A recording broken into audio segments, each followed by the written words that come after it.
김다경 단편소설 제목 연애학당입니다. 커피를 내린 뒤 마당을 내려다보니 낯선 노인이 화단가에 서 있다. 대문을 닫고 빗장까지 걸었는데 누굴까? 쪽문의 빗장은 밖에서도 누구든 풀고 들어올 수는 있었다. 하지만 빗장까지 풀고 들어왔다면 뭔가 용무가 있을 터였다. 내가 밖으로 나가자 노인이 쑥스러운 표정으로 다가왔다. 노인은 연두색 상의에 파란색 등산복을 입고 있었다.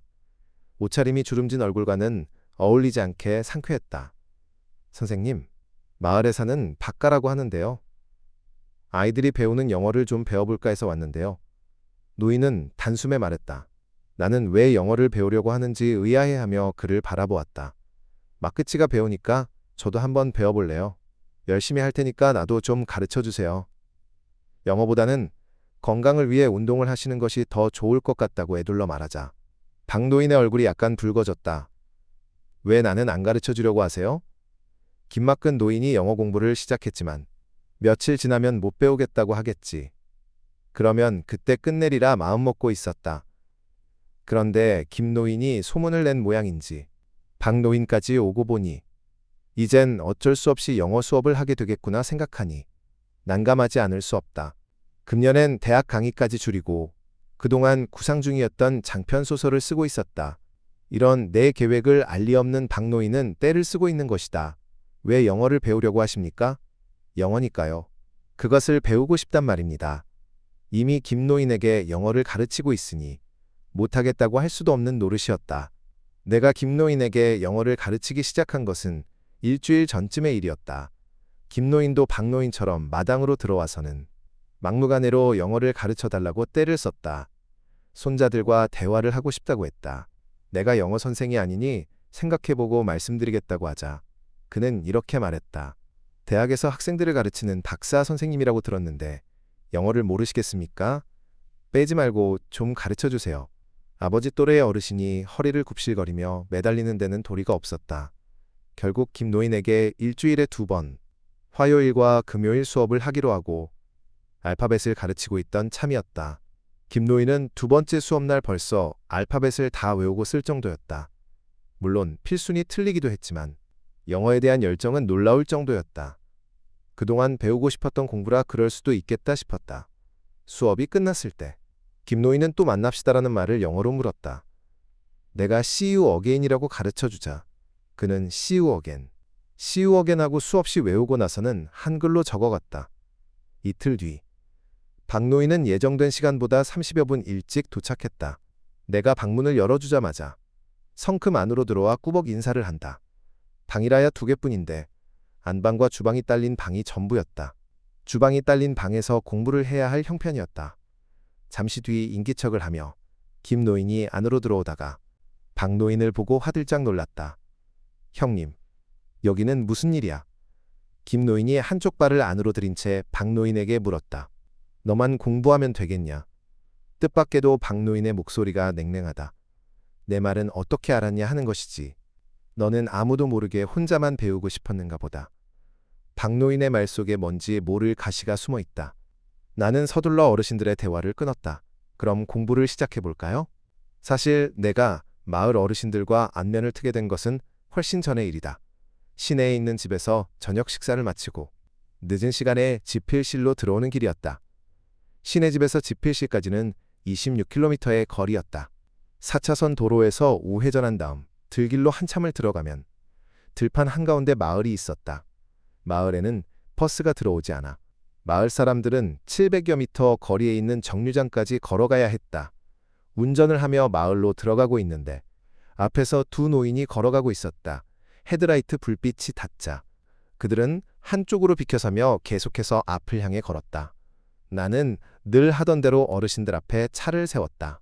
유리창을 내리며 타십시오라고 말하자 앞장서 걷던 할아버지가 걸음을 멈추지 않고 오른손을 들어 그냥 가라고 손짓을 보냈다. 뒤에 서 있던 왜소해 보이는 할머니와 일순간 눈이 마주쳤다. 눈동자가 서글서글해 보였다. 할아버지는 나를 돌아보지도 않고 시종 앞을 향해 걸어가면서 가라고 계속 손짓을 보냈다. 나는 엑셀러레이터를 밟았다. 잠시 후 백미러를 바라보니 노인들은 어둠 속에서 점점 희미해지고 있었다. 내가 이 마을에 지필실을 마련한 것은 8년 전이었다. 그럼에도 나는 40여 호 남짓된다는 이곳 주민들과는 거의 내왕이 없었다. 내가 마을 주민들과 소통하는 유일한 시간은 시내를 오가는 길에 마을에서 버스 정류장까지 걸어서 오가는 어르신들을 태워드리는 일이 전부였다. 오가는 길에 만난 어르신들은 차에 오르면 아이고 미안해요 하고 말하면서 몸 둘 바를 몰라 했다. 그런 다음 누구 집에 왔다 가세요? 라고 꼭꼭 물었다. 앞마을에 삽니다. 라고 말하면 앞마을 어디요? 하고 다시 물었다. 마을 회관을 지나 하얀 집 건너편에 있는 하늘색 대문집입니다. 라고 말하면 나주댁이 살던 곳이요? 하고 말했다. 이제는 누가 물으면 나주댁이 살던 집에서 삽니다 하고 말한다. 마을에서 아는 분이라면 이장님과 옆집에 사는 사람들이 전부였다. 산책길에 마을 주민들을 만나면 나는 누구든지 허리 굽혀 인사를 한다. 주민들을 알아보고 인사를 하는 것이 아니라 마을에서 만난 분들이라 모두 이 마을 사람들이거니 생각하면서 한 행동이었다. 그러니 시내에서 마을 분들을 다시 만나면 모른 채 지나칠 것이 뻔했다. 한 번은 할머니 한 분이 짐을 들고 걸어가고 있었다. 차를 세웠더니 할머니는 보찜을 먼저 올린 뒤 내 옆자리에 앉았다. 어디 가십니까? 묻던 중에 할머니가 양손에 신발을 들고 있는 것이 보였다. 할머니, 신발 신으십시오. 하고 말하자. 할머니는 어쩔 줄 몰라 하며 고무신을 신었다. 아이고 어쩌나. 급해서 나도 모르게 신발을 벗어버렸네. 이러니. 할머니는 민망했던지 혼잣말을 했다. 본인의 행동이 어이없게 느껴졌는지 헛웃음을 웃으며 말했다. 노망했다고 흉보겠네. 급하면 누구나 그럴 수 있습니다. 저도 우산이나 손수건은 꺼내기만 하면 잃어버립니다. 위로의 말을 몇 마디 하다 보니 버스 정류장에 도착했다. 할머니는 차에서 내리면서 미안해요 라고 말했다. 마을 어르신들은 고맙다는 말보다는 미안해요 라고 말한다. 그 말은 민폐를 끼쳐서 미안하단 말인가 보다 생각했다. 그러나 나는 어르신들의 미안하단 말 속에 고맙단 말 이상의 진심을 느꼈다. 이런 인연이 나의 영어 수업과도 무관치 않았을 것이다. 오늘은 5분이 수업에 참석했다. 어제 저녁 세 어르신이 한꺼번에 찾아와 영어 공부를 하고 싶다고 했다. 그 중에는 이장 부친도 있었다. 이왕 시작한 일이고 5명이라도 수업에 지장을 줄 정도는 아니어서 함께 가르치기로 마음먹었다. 며칠 전에는 간이 칠판과 녹음기까지 마련했던 터라 영어 발음 때문에 신경을 쓰지 않아도 되었다. 그러나 오늘은 5분이 들어와 있으니 방안이 꽉 찼다. 수업 2시간 전부터 이장 부친이 마당에 들어와 서성거렸다. 흰 머리칼을 짧게 파마한 이장 부친의 머리는 흰색 양털 모자를 쓴 듯이 보였다. 공부를 하기 위해 차례로 방으로 들어오던 어르신들이 먼저 와 있던 어르신들을 보고 서로 놀란 표정을 지었다. 대봉이까지 왔네? 이장 부친을 보고 김노인이 소리쳤다. 형님도 왔어? 아니 건드리도 왔나? 건드리는 키가 크고 마른 김노인의 별명인가 보다. 서로 얼굴을 바라보며 놀라는 눈치다. 그중 박노인의 표정은 노골적으로 불편해 보인다. 동네 어르신들이라 서로 소문을 내어 공부하러 왔거니 생각했더니 어르신들의 표정은 반가움보다는 웬일인지 떨떠름해 보인다. 오늘 새로 오신 분들이 계시니 알파벳부터 다시 시작하겠습니다. 지루하시더라도 복습을 한다 생각하십시오. 선생님, 두종이는 아무래도 영어는 못 배울 것인데요. 이르듯이 말하는 박노인의 말투가 새로운 육두종 노인을 사문 얕보는 투다. 영어를 배우지 못할 사람은 없습니다. 아니, 그것이 아니고요. 두종이는 한글도 몰라요. 아니요. 재작년에 복지관에 다니면서 나도 한글 배웠어요. 육노인이 얼굴을 붉히며 말한다. 괜찮습니다. 어린 아기 때 엄마 소리를 듣고 엄마 따라 부르다가 글자를 배웠지 않습니까? 영어도 이와 마찬가지입니다. 많이 듣고 따라하다 보면 말을 하게 되고 나중에는 글자를 배워서 읽고 쓰게 됩니다. 녹음기에서 흘러나오는 소리를 잘 듣고 따라합시다. 내 말에 박노인이 자신의 노트 앞에 올려두었던 스마트폰을 자랑스럽게 들어올리더니 녹음을 시작한다. 박노인은 면에서 잠시 공무원 생활을 했다 한다. 그는 인터넷도 할 줄 안다고 자랑했다. 나를 만나자마자 굿모닝이라고 인사한 유일한 노인이었다. 어르신들은 이제 귀를 쫑긋거리며 알파벳을 소리내어 따라 읽는다. 그 모습이 순진한 초등학생들 같다. 이마에 굵은 주름과 입가에 빗살 같은 잔주름마저도 정겹다. 불현듯 처음 영어 교과서를 접했던 초등학교 6학년 겨울방학 때가 생각난다. 영어 교과서를 펼치자 알파벳이 나타났다. 일과에는 U라는 글자가 쓰여 있었다. 겨우 알파벳을 뗀 내가 U. 무슨 말이에요? 하고 아버지께 물었다. U라고 읽는다. 당신, 너 이런 말이다. 아빠는 교과서 글자에 손을 짚었다. 아빠의 손끝이 노르스름했는데 담배 냄새가 짙게 풍겼다. 그 아버지는 20여 년 전에 암으로 세상을 떠났다. 내가 배운 첫 영어 단어였다. 이제 이 어르신들도 다른 세상을 여는 첫 언어가 될 것이다. 벌써 3주째 알파벳 필순을 지도하고 발음 기호를 가르친다. 필순도 발음도 모두 시원치 않다. 그러나 어르신들의 눈빛은 열정으로 가득하다. 고유명사도 잊어버리기 쉬운 60, 70대의 연세에 영어 공부를 하겠다고 하는 이유가 혹시 치매에 공부가 좋단 얘기를 듣고서 너도 나도 배우러 온 것은 아닐까 하는 생각이 들었다. 어르신들은 녹음기의 소리에 집중한다.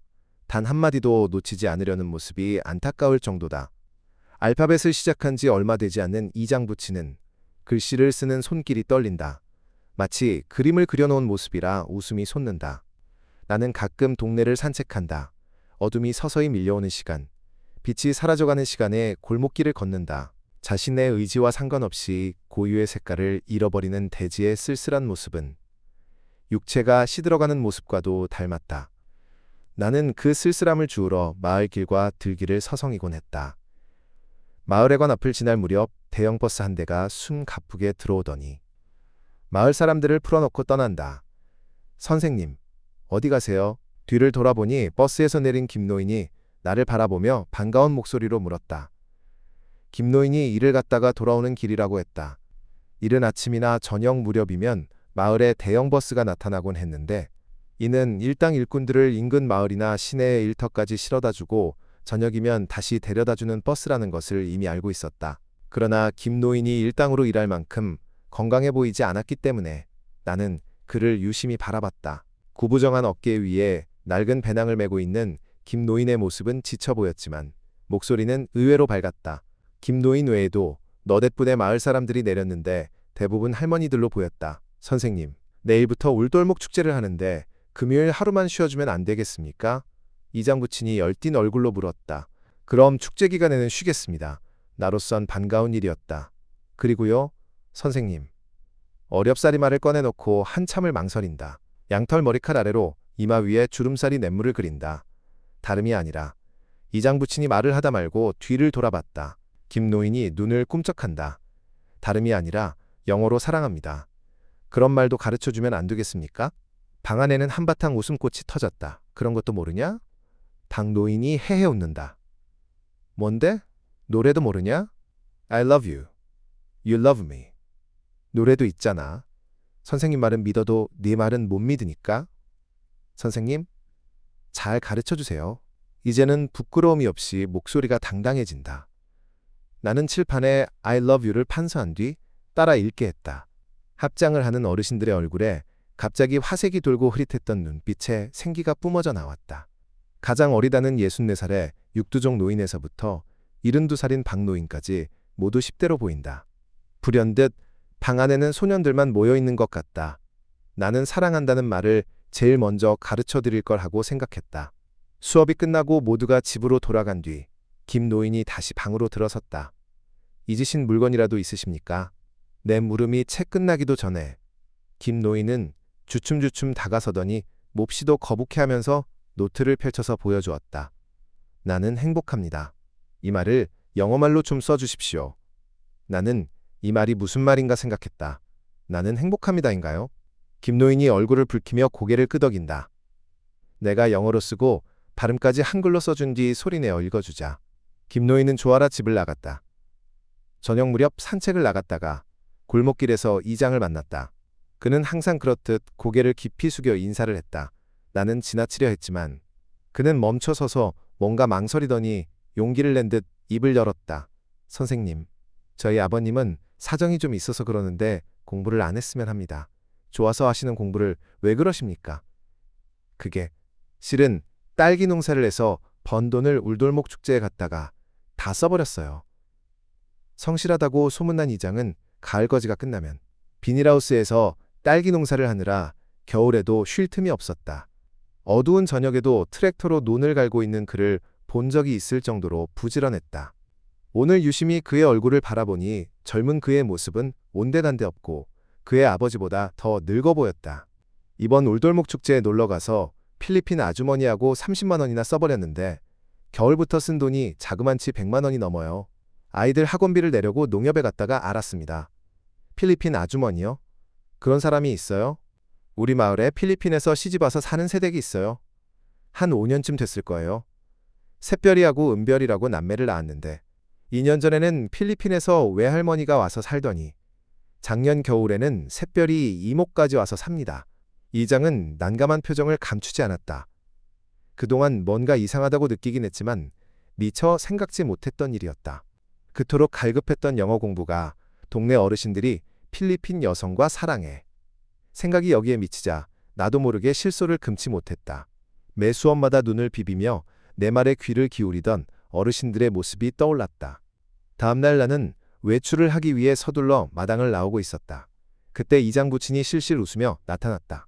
영어 공부를 못하게 한다는 말을 하러 왔을까 생각을 하고 있을 때 그는 용기를 낸 듯 호주머니에서 종이 한 장을 꺼냈다.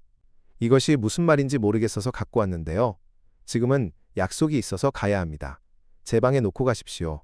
저녁에 돌아와서는 원고를 쓰고 다음 날은 강의를 하기 위해 아침 일찍 집필실을 비웠다.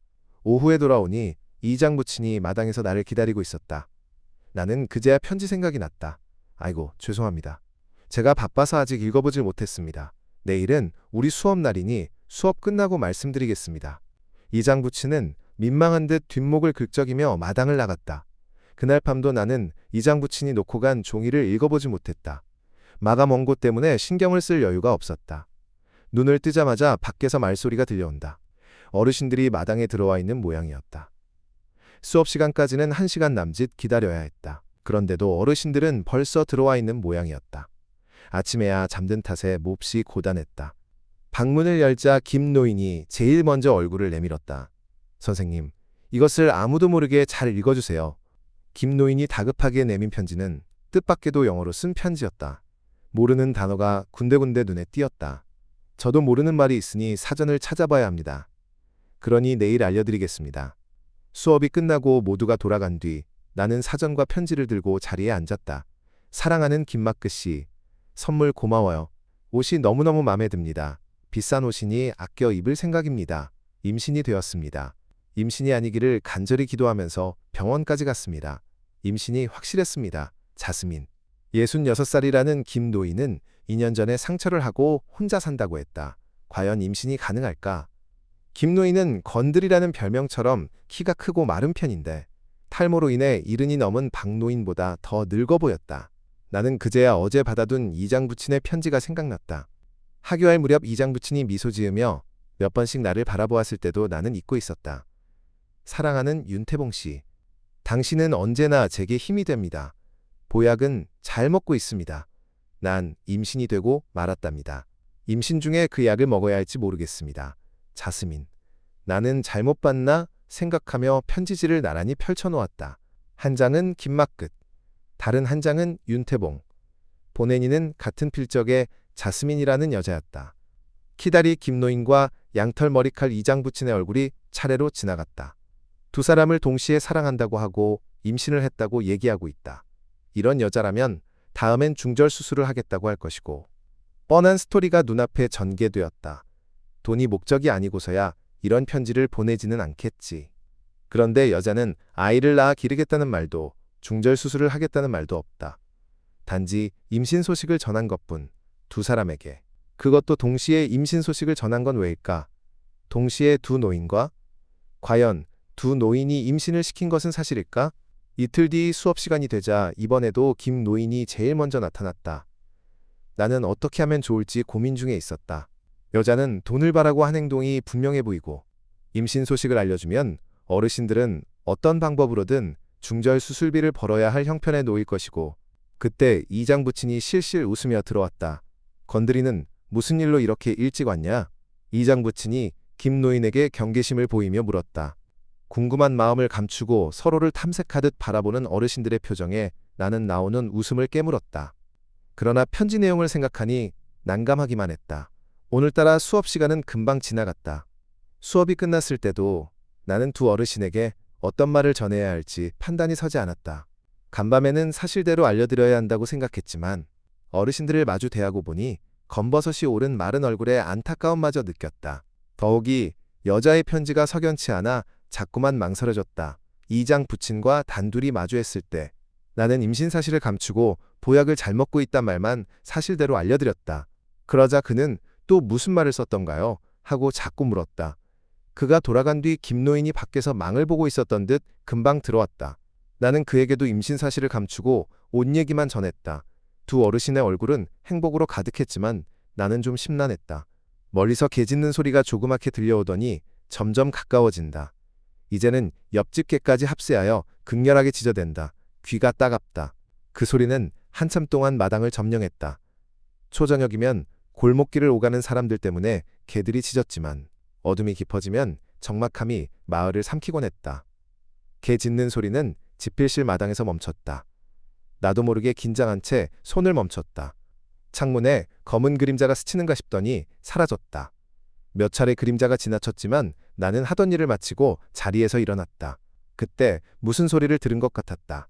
잘못 들었나 생각하면서 한참 동안 귀를 기울였다. 선생님, 접니다. 익숙한 음성임을 알았으면서도 잠시 망설이고 있었다. 밤에 나를 찾아온 사람은 처음이라 놀랍기만 했다. 방문을 빠끔 열었더니 생각대로 김노인이 구부정한 자세로 서 있다. 선생님, 제가 영어 말을 못해서 그러는데요. 죄송합니다.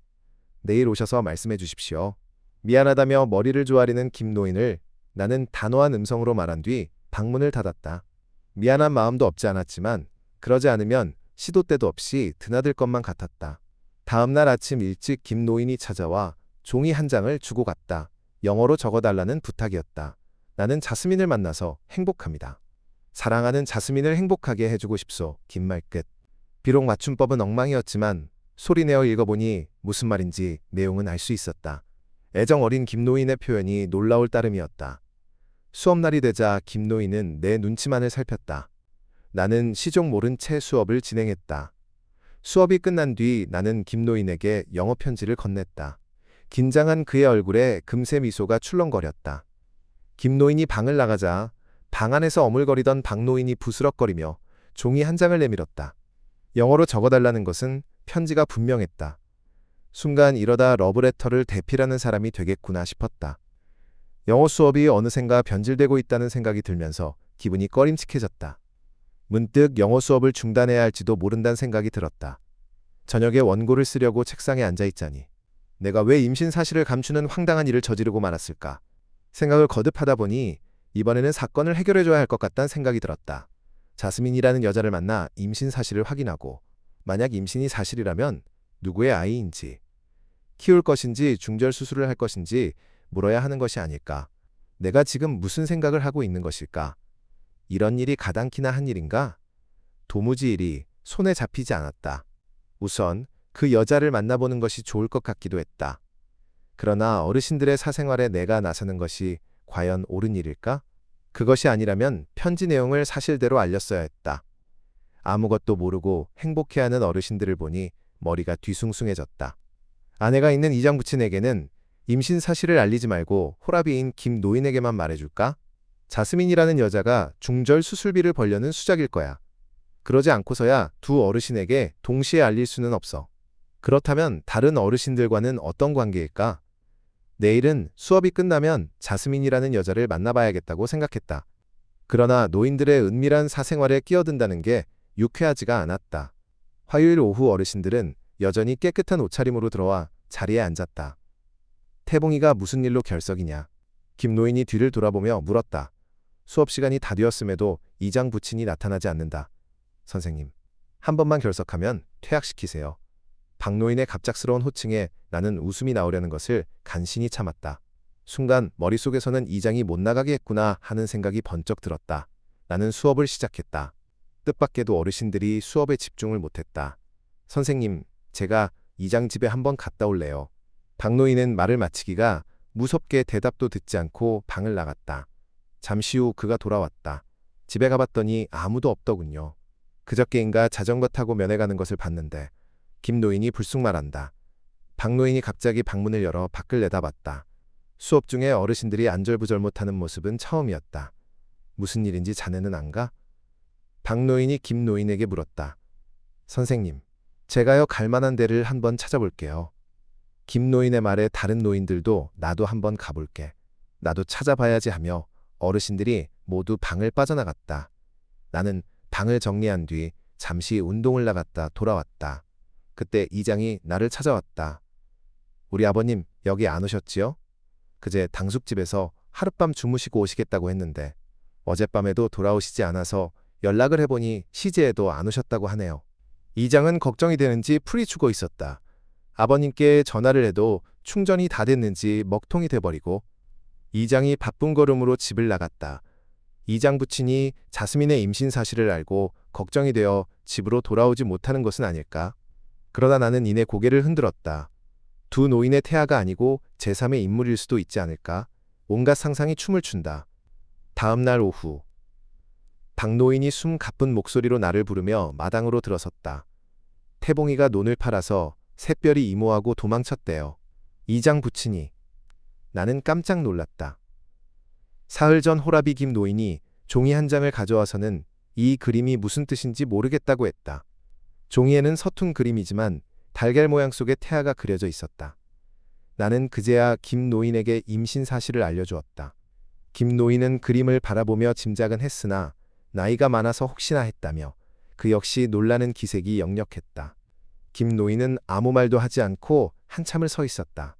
이장 부친에게는 임신 사실을 알려주지도 않았지만 그가 더 이상 그림이나 편지를 가지고 오지도 않았다. 그런데 이장 부친이 도망쳤다니? 그 역시 어떤 식으로든 임신 사실을 알게 되었던 것이 분명했다. 한편으로 생각하면 호라비인 김 노인이 자스민이라는 여자와 함께 살기를 바라는 마음도 없지 않았다. 그런데 김 노인의 반응은 반가워하는 것 같지 않았다. 그 일이 마음에 걸렸던 터에 이장 부친의 돌발 행동에 놀라지 않을 수 없었다. 자스민이라는 여자가 이장 부친에게도 태아 그림을 보여주었고 그가 임신 사실을 알고 그녀와 떠날 생각을 했을까? 나는 책상 앞에 앉았지만 글을 쓸 수가 없었다. 밖에서 누군가 부른다. 이번에는 김 노인이 숨을 몰아쉬며 들어섰다. 선생님, 태봉이가 자스민을 빼돌렸어요. 내 새끼를 임신했는데 개 같은 놈이. 이장 부친과 자스민이 가출한 지도 닷새째가 되었지만 그들의 행방은 알 수가 없는 모양이었다. 이장은 행방불명 신고를 했다고 했다.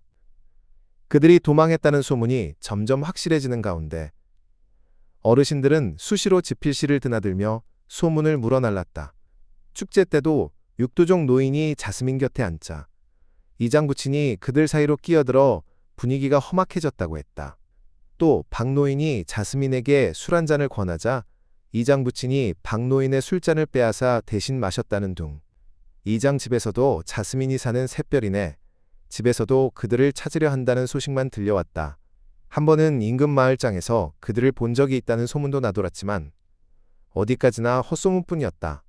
세미나 관계로 엿새 만에 집필실로 돌아오자 마당 한쪽이 희끗하다. 누군가 두 팔을 활짝 벌리고 잔디밭에 누워있다. 김 노인이었다. 그에게서 술 냄새가 물씬 풍겼다. 어르신, 일어나십시오. 흔들어 깨우자 한참 만에 눈을 뜬 김 노인은 힘없는 음성으로 나를 향해 돌아 누우며 선생님하고 부른다. 부쩍 야윈 얼굴로 나를 올려다보는 모습이 엄마를 바라보는 어린아이 같다. 태봉이 놈을 잡아야 할 것인데 부하가 나서 가만히 앉아있을 수가 없어요. 생각하면 원통해서 못 살겠어. 김 노인은 자리에서 일어나더니 가슴을 치며 말한다. 선생님, 누가 내 속을 알겠어. 선생님이나 알지.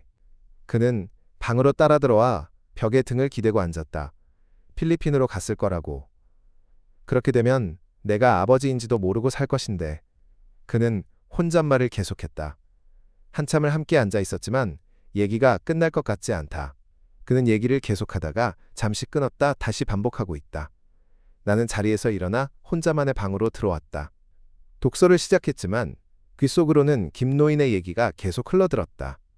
얼마 뒤 나는 방을 나와 눈을 감고 있는 김 노인을 깨웠다. 어르신 이제 집으로 가셔서 쉬십시오. 제가 모셔다 드리겠습니다. 아침에 눈을 떴을 때 긴장감마저 들었다. 원고는 더 이상 나가지 못한 상태였다. 지필실을 옮겨야 할 것 같다는 생각을 줄곧 하고 있었지만 실행에는 옮기지 못하고 있었다. 정오가 조금 지나 책 서너 권과 노트북을 가방에 넣고 있을 때였다. 뜻밖에도 박노인과 육노인이 집으로 들어왔다.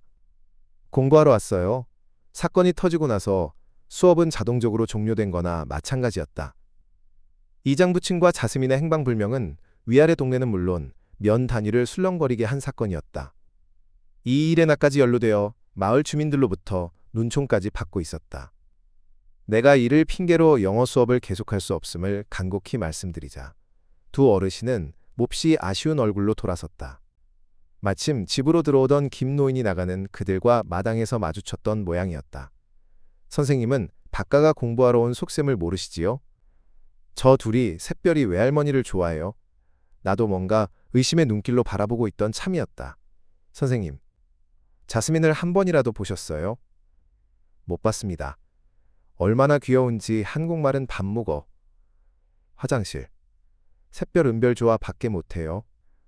그래서 내가 안녕하세요 하고 가르쳐주면 안 왔어요 하고 맛있어 하면 맛이요 하고 말해요. 그렇게 귀여운 자스민을 못 봤다니. 김노인은 자스민을 만나지 못한 내가 크게 실망스러운 모양이었다. 그는 잠시 잠잠히 앉아있더니 선생님, 정말로 못 봤어요? 김노인은 문득 생각난 듯이 나를 바라보며 다시 묻는다. 나는 고개를 끄덕였다. 지난 겨울에 자스민이 눈이 내리는 것을 보고는 얼마나 좋아하는지 꼭 강아지 같더라고요. 알고 보니 필리핀이라는 나라는 눈이 안 온대요. 나는 그냥 듣고 있고 김노인은 얘기를 계속했다. 이제는 선생님을 안 봐야겠다 생각했지만 나도 모르게 와버려요. 왜냐? 선생님은 내 속을 알고 있으니까요. 주름진 눈가에서 진물 같은 물기가 얼룩지고 있었다. 이장부친과 자스민이 마을에서 사라진 지도 한 달 남짓이 지났다. 가끔 소식을 물어 나르던 어르신들의 발길도 요즘은 뜸해졌다. 김노인만 날마다 찾아와 하소연을 늘어놓았다. 장맛비가 한창이던 무렵 나는 지필실을 비워두고 지리산 자락으로 들어와 글을 쓰고 있었다. 불쑥 박노인으로부터 전화가 왔다.